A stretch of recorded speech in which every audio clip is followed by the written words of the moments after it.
મારી એક ઈચ્છા છે કે મને શરીરમાંથી વટી ગયું છે. જો મારી ઈચ્છા પૂરી થશે તો જ હું નીકળીશ. કઈ ઈચ્છા બોલ હું પૂરી કરી. તમારે ઓલા કાંતિ ડોહાને લત મારવાની.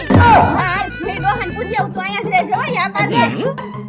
કાંતિભાઈ અરે દીકરી બોલના હું થયો અરે કાંતિભાઈ જોવો ને મારી બેનને કંઈક વળગી ગયું છે અને એની એક ઈચ્છા છે તમે પૂરી કરશો.